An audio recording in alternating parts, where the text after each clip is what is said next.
Hey Alex, Coach Benlin here, just breaking down some of your swings from our last couple sessions. I put it on a document that I could shoot over to you after. I want to start with some things that we're going to continue to monitor, right? We talked a lot about having your hands back in the load, avoiding drift and drop as you track the pitch in. We want to make sure that we continue to think hips, not arms. We're going to build in that rear leg, then go hips and hands. We want to load to build timing, get separated, which means get those hands going back as our front side, our front leg comes forward, stretching that rubber band all the way back before we let it go, not just picking up, putting it down, and being robotic with our load. We want to make sure we're finishing through contact, extending through the baseball, and finishing the path of our hands. We'll go into that more in a second. And we want to definitely make sure we're seeing the ball 60 feet, 6 inches, tracking it out of the pitcher's hand all the way into the barrel. So some of this I'll break down a little bit further in the points of emphasis. Some of this we've talked about in previous sessions. We just want to make sure that we're continuing to work on that and not losing track of that. So I'll show a couple of the loops of your swing. We'll talk about some of the points of emphasis here that I put in a little checklist here, and a couple of videos that I have attached to some of the different points. So I guess we'll start with the videos here and we'll kind of go one by one. So a lot of things that are improving, but we definitely have some adjustments to make here. And what I noticed from the videos, you're kind of frustrated sometimes at some of your swings, and I want to make sure that we kind of break it down and see, what exactly is throwing you off here. Let's take a look at, this loop right here. We'll start here. Okay, I think this is from the last session. Let's check it out.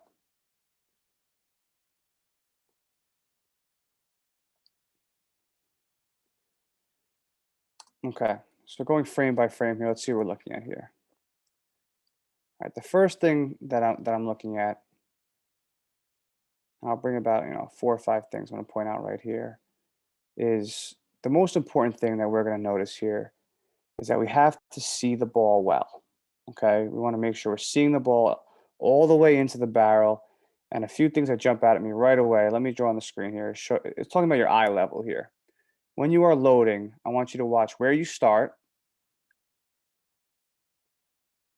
And then as you load, watch your eye level here. You could use the net as a reference point here. You're slightly below this line right here, right below the brim. Watch this. You raise up above that net, get to here at the top of your load, and then watch where you're going to make contact, almost at the halfway point of that box. That means as you're trying to track somebody that's going to be throwing, 70 to 80 miles per hour with spin and an off speed pitch, you're going to be moving, you know, up and down, trying to see that and then make contact with a bat, which is very difficult. So if I'm going to draw on the screen here and point to the top of that load, watch this. Kind of settle in at this position right here. So your eyes get to this level.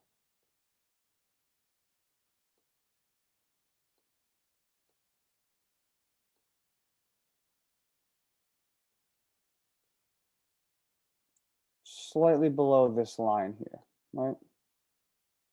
Right about there. Let's watch what happens as we track forward a little bit here. As you track, watch it into the barrel. Point of contact happens right here, right before here. Now adjusting the line.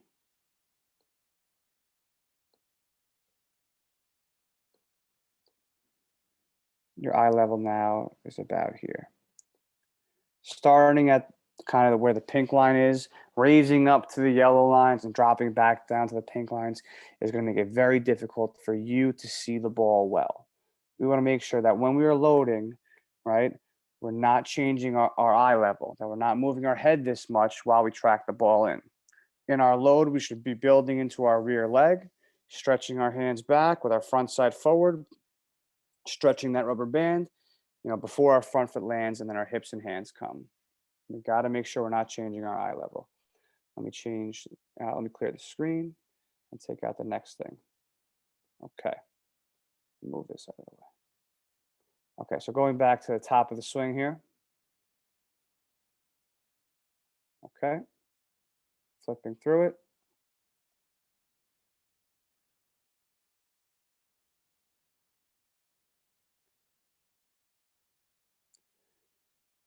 Next thing that I'm going to notice is, and we talk about this a lot in the last session, this front leg, right? And I'll show you a video of Christian Yelich swinging that'll kind of demonstrate this concept. Look at this front leg. A lot of the time when you make contact here, your front leg is going to have a bend in it. Do you see here? This is the position of your front leg. We want to make sure that the lead leg is designed on the swing to block off the momentum from the backside. It should be along this yellow line in a straight line so that the progress and the momentum stops right down here along this midline here. Okay? Your backside is fine for the most part, right? It should be almost a 90-degree in the back here, right? And we got to make sure that we are using that front side, that front leg, that lead leg in a straight, firm position to block off that backside. I can explain that a lot better in person. I know I talked about it in the last session, but I have to point out in the video so you see what I'm talking about. And I'll show you the Christian Yelich video in a second to show you what I mean with that. Let's go back to the document for a second and kind of, look at a couple of the checklist items I put there. Okay. So we're talking about this one right here. Avoid lifting up when loading and changing the eye level. We talked about that early. Then we moved on to the firm front leg, avoiding the knee bend, right? And I'll show you the Christian Yelich video. Actually, I'll show you right now so that we can get a good look at it. Watch Christian Yelich his front leg, his lead leg. It's going to hit the ground right there. Stay straight, stay firm, so everything else can pivot behind that and rotate behind that. Nothing's going to cross over. We got to make sure we don't have any bend in that front knee.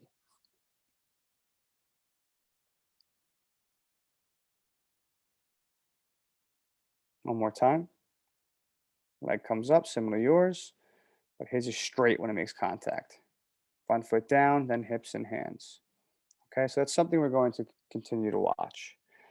The next thing that kind of jumped out at me was sometimes, and we mentioned this in the last video, sometimes you are trying to swing while your front foot is still in the air. Let me see if I can catch it on the frame. But we got to make sure that that chain reaction of front foot down, then hips, then hands is happening. Sometimes, like right here, let me see. It's not as bad there, but sometimes in the clips, it's like you're trying to swing before your front foot lands. So when we break down into two pieces and I tell you, get your load done, right? Get in separation and your hands are back, your front foot's down, we take out the load, your swing is great. I think that the timing of it kind of messes you up. Sometimes I feel like you're rushing and you stick the front foot in the ground before you're ready to go, and all of a sudden you're swinging with the front foot in the air. Okay, we want to make sure that we're landing the front foot down and then going with the hips and hands. Okay, something to watch. Now, there's a clip here. Let me see if I can find it. That I want to talk about you watching the ball come in all the way into the barrel. Okay, this is a good shot right here, actually. Right? I think you're trying to take an outside pitch to the opposite field, which is a great approach. But I noticed that by looking here, right? If I'm looking at, let me move this out of the way. If we're talking about the eyes, right? Seeing the pitch all the way into the barrel. The point of contact is all the way down here, right? And it's hard to tell based off the video, but looking at your eyes, it looks like you're almost still looking out here where the ball was, half a second ago. And all of that action, the most important thing that we need to watch is this point of contact back here, where the ball meets the barrel. We got to make sure that you're tracking it for 60 feet 6 inches, not 58 feet, not 57 feet, because the smallest, change in direction of that baseball, or if your barrel moves, it's gonna be a miss hit, and it could be a pop up or a ground out. We got to make sure we're seeing it all the way into the barrel. Let's go back to the document, review it, clear my screen. Okay, so we talked about getting the front foot down, then the hips and the hands, in that order, in that sequence, right? We talked about witnessing the point of contact, looking into the barrel. And I have a good video here of Nolan Arenado practicing this on the Cardinals. Okay, witnessing the point of contact. It's the first time I use that language, and I kind of like it. So watch him here. Taking BP, look at his head placement. His head is all the way down, finishing on his back shoulder, making sure that when that point of contact happens, his eyes are all over it, not worrying about anything else. Head down, right there, staring at the point of contact. He's even exaggerating it more in the drill to make sure he's not picking his head up or letting it open up with his front shoulder. This is something we need to work on. It's all about seeing the ball. Okay, back to the doc. Minimizing the head movement we're talking about. You can't hit what you can't see. We don't want to let that head fly open. And the other clips I have here, I have one here. Let's check out these clips, these swings. The head's all over the place and it's hard to make solid contact. Let's watch. I'll let it play. Watch your head movement. The head should never move. Starts on the front shoulder, finishes on the back shoulder.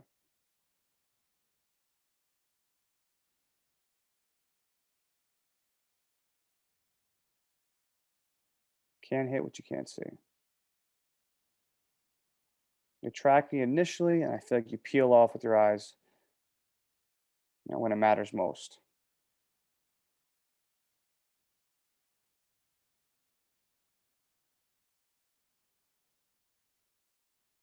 Let me switch to the other loop.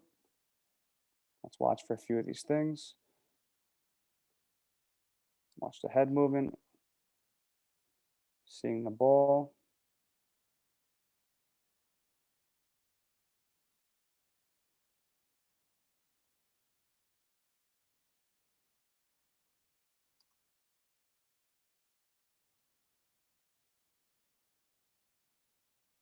Got to see it all the way into the barrel. Can't stress it enough.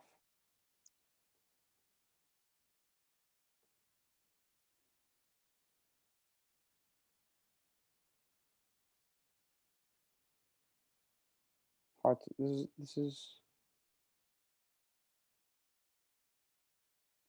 swinging through it. Look at your eyes. I can tell your eyes. You're staring all the way down out here, back towards the pitcher almost, instead of looking at contact. Last two things I want to focus on are finishing the path of the bottom hand, thinking knob rather than the barrel. And I'll show you a video of Jared Kelenic, who's a top prospect in the league right now. But I'm watching you try to control this barrel and drop it onto the baseball at the last minute, and your hands and your arms end up like folded at the point of contact. Let me show you what I mean here. Okay, so here's contact. Right here, you look like you're going to come through. It looks like from this clip, from this frame, that this knob is going to head in this direction, travel, travel, travel, travel, make solid contact here, finish and extend through the baseball all the way. But watch it here. Watch what happens frame by frame. Right here, at this point, you say, uh-oh, got to get that barrel out. And you kind of break your wrist and throw the barrel on it. Now look how folded you are up here. And this is why I feel like you're a little late and you're a little rushed. We don't want to ever get in this position here. We want to make sure that when we're making contact, our arms, we're extending through contact in a power V all the way out here with both arms, right?